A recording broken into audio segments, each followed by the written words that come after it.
नमस्कार मंडळी. तर आज मी तुम्हाला माझं दिवसभराचं थोडंसं रुटीन दाखवणार आहे. आज तर मी किती दिवसांनी साडी नेसली होती, त्यामुळे थोडंसं वेगळं वेगळं वाटत होतं. तरी पण म्हटलं की नाही, कपाटात ठेवून ठेवून त्या खराब होण्यापेक्षा की नाही थोडे दिवस नेसून टाकाव्या. तर इथं मी बांगड्या शोधत होते, कारण मला तुळजापूरहून ताईने आणलेल्या बांगड्या घालायच्या होत्या. परवा दिवशी मी घातलेल्या 1-2 तास आणि बाहेर जायची होती, त्यामुळे दुसऱ्या अडकून गेले आणि त्या कुठं ठेवल्या हे माझ्या लक्षात येत नव्हतं. शेवटपर्यंत काय मला सापडल्या नव्हत्या. नंतर मला की नाही दुपारी बसल्यानंतर मी ते खिडकीवर ठेवलेल्या मला दिसल्या. पण ज्यावेळी पाहिजे असेल त्यावेळी काय आपल्याला कुठली वस्तू सापडत नाही. त्यामुळे मला ड्रॉवरमध्ये हिरव्या बांगड्या दिसल्या, तर त्याच 2-2 अडकवलेल्या आहेत. जास्त बांगड्या कधी मला असं घातल्यावर म्हणजे आवडते घालायला, पण कधी भाकरी वगैरे थापायला येत नाही.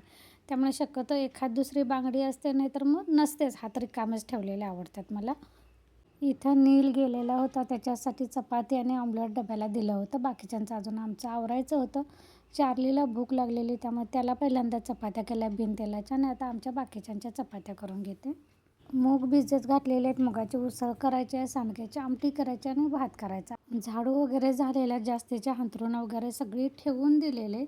आणि आता म्हटलं की नाही, चहासोबत चपातीच देणार आहे आणि त्यानंतर जेवणासाठीच्या पण चपात्या आत्ताच करणार. चार्जिंगला मुलग्याला शाळेत सोडायला मी गेलेले, मला पण काय बाहेर माहिती नाही. येतील 10 मिनिटात, करा की.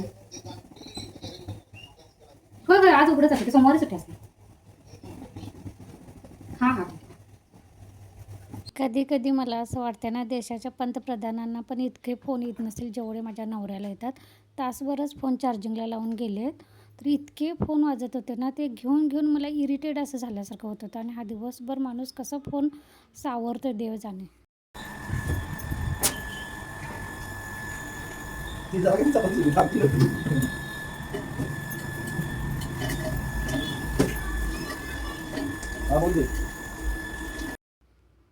चपात्या करून झाल्यानंतर लगेचच भाताचं कुकर लावून घेतला, सांडग्याची आमटी फोडणीला टाकलेले.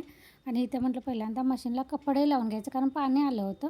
अजून प्यायचं पाणी वगैरे भरायचं आहे. म्हटलं पहिल्यांदा मशीन लावलं कसं वरची टाकी भरत भरत मशीन पण होऊन जाते.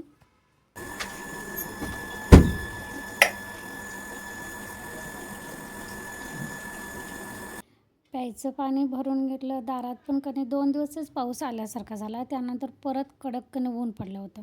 त्यामुळे सगळ्या झाडांना पाणी घालून घेतलं. बाहेरच्या झाडांना पण आज कळशीनं बाहेर पाणी घातलं आणि तोपर्यंत चार्लीनं कांड केले. चार्ली काय करतो माहिती आहे काय, समोरच्यांचा एक कुत्रा आहे आणि हा एक हां, तर त्यांचं कुत्रं ना ह्याला रोडच्या पलीकडे येऊ देत नाही. हा कधी त्याला आमच्या भागात इकडल्या रोडच्या अलीकडे येऊ देत नाहीत. आणि दोघांची एवढी भांडणं असतात. आणि तो कधी आला होता आणि त्या दोघांची भांडणं सोडवत तोपर्यंत माझं 10-15 मिनिट गेले असतील त्यात. त्यानंतर मग भात थोडासा शिल्लक होता, तो चपाती झालेल्या तव्यात कणी भात फोडणीला दिलेला होता, तो नाश्ता केला. त्यानंतर इथं म्हटलं आता कणी हे दोडका वगैरे मी कणी टोकणलेलं आहे, त्याचं वेल थोडंसं आलेलं आहे. म्हटलं त्याला काठी वगैरे कणी लावून ठेवायचं, जसं मोठं वेल होतील कणी तसं ते काठीला असं गुंडळून जाते आणि ते वाढायला पण मदत होते. आणि मग कठड्यावर जाते काय कुठं आता परत दोरीनं बांधायला लागते, बघायला येईल. मी बादलीत थोडंसं घातलेलं आणि थोडंसं बाहेर पण घातलेलं. मला तिथं पण थोडंसं कणी काट्या वगैरे रोवून काय सपोर्ट करता येईल ते बघायचं होतं आणि ह्याला मी बांधून ठेवला होता. आता कसं गुपचूप शांत गाईसारखा बसला आहे बघा. आणि इतका दंगा करतोय ना, म्हणून बांधून ठेवला होता थोडा वेळ. आता म्हटलं सोडावं, ऊन पण येत होतं. त्याला अर्धा-पाऊण तास बांधून ठेवलेलं, त्याला सोडलं आणि म्हटलं आता बाहेरचं कणी घरातलं सगळी माझी कामं आवरलेले आहेत. आता बाहेरचं थोडंसं ते वरण्याचं वगैरे वेल आलेलं आहे, ते थोडंसं मोठं व्हायला लागले. त्याला म्हटलं सपोर्ट कणी ते नारळाच्या पलीकडल्या काकूने ते नारळाच्या फांद्या दिलेल्या आहेत, त्यांना काय करता येईल का बघूया.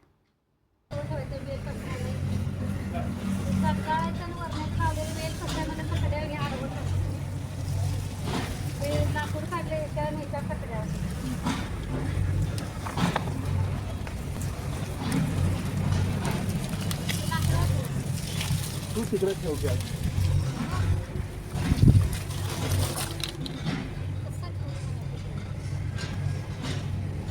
तार बांधू इकडे इथे ह्या लाकडाला निघणार हे पूर्ण होते ना, तिकडे चक्रा होणार.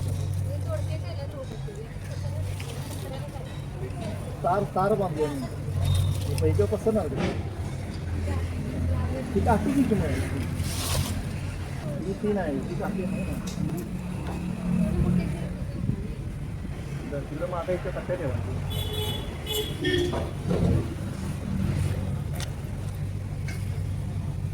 ठेवते भिंतीवर भिंतीवर आपल्या भिंतीवर. हां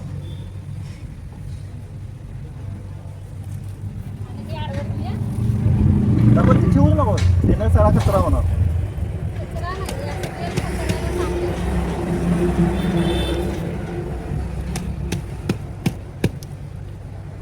सारवत ठेवलं. हे तसं ते याच्यावर गेल्या विचार जातील हे ठेवायला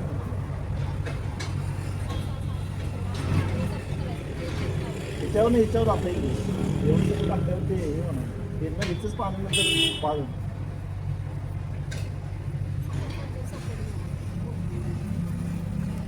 तार बांधायचं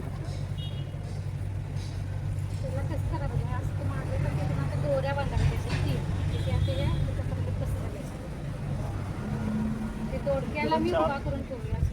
हे उपयोग नाही गेला हे लपट खाल्ल्या जमिनीवरच असतं राहतं त्या विषयामध्ये तार किंवा हे जागी जागी मार.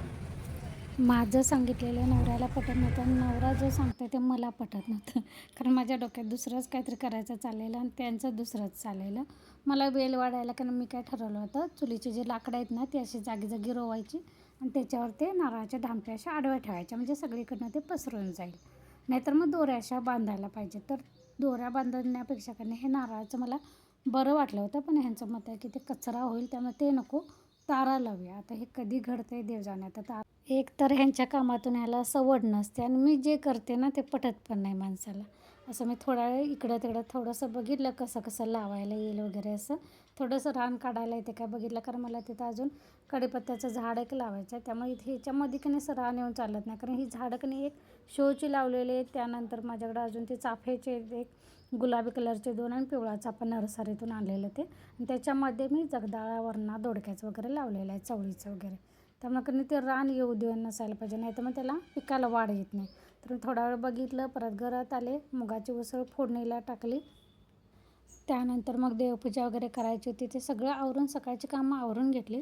आता संध्याकाळची वेळ आहे. चहा ठेवला होता मी 5-5:30 झाले असतील. तर पोरांना भूक लागलेली आणि त्यांना सांगितलेलं चकल्या आहेत तिखट त्या खा. पोरांचं कसं घरात जे असेल ना केलेलं ते खायला नको, केले की तेवढं 4 दिवस खाणार, नंतर अजिबात बघणार पण नाहीत. पण त्याला की नाही मॅगी पाहिजे होती म्हणून म्हटलं मी नाही म्हणून सांगितलं होतं आणि म्हटलं परत जेवण व्हायला वेळ लागणार आणि पोरांनी मागितले म्हटल्यानंतर मग एका बाजूला मॅगी करायला ठेवली आणि एका बाजूला चहा ठेवलेला आहे. मॅगीला आज काय मी जास्त उलाढायला असं करत बसणार नाही, साध्या पद्धतीनंच करणार आहे. पाणी ठेवून फक्त की नाही ते मॅगीचे तुकडे करून टाकलेले आहेत. तोपर्यंत म्हटलं जाळीवर भांडी होती ती लावून घ्यावं, कारण कटड्यावर पसारा दिसला की नाही मला तर मग काय काम करायला सुचत नाही. तोपर्यंत मॅगीला उकळी आली होती, मसाला फक्त त्या मॅगीचा घातला आणि एक जास्तीचा माझ्याकडे की नाही मिल मेकरचा मसाला होता. थोडंसं ते मॅगीचा चुरा पण असा जास्त थोडासा वाटला म्हणून म्हटलं ते की नाही चव लागणार नाही फक्त कसा लगेच वास येतोय, त्यामुळे ते की नाही मिल लगेच कसा काय वास येतोय? मेकर मॅगी करून दिली, पोरांना चहा वगैरे दिला. त्यानंतर म्हटलं भांडी रिकामी करायची, थोडंसं भात वगैरे असं शिल्लक होतं, उसळ वगैरे ते सगळं थोडंसं काढून घेतलं. भांडी सगळी घासून घेतली. त्यानंतर संध्याकाळी इथे गावरान कोंबडा आणला होता, कारण तनूला चिकन पाहिजे होतं त्यामुळं ते शिजत घातलेलं आहे. सुकं खोबरं थोडंसंच होतं, संपलेलं होतं, त्यामुळे नारळ फोडून घेतला तनूकडून.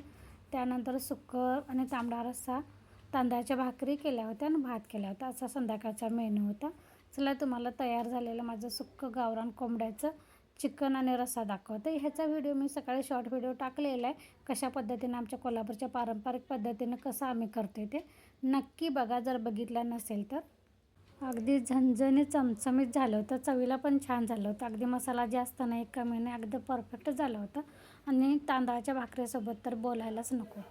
तर तुम्हाला अशा पद्धतीने बघायचं असेल तर सकाळचा शॉर्ट व्हिडिओ नक्की बघा. चला ह्यासोबतच आजचा व्लॉग पण मी इथंच बंद करते.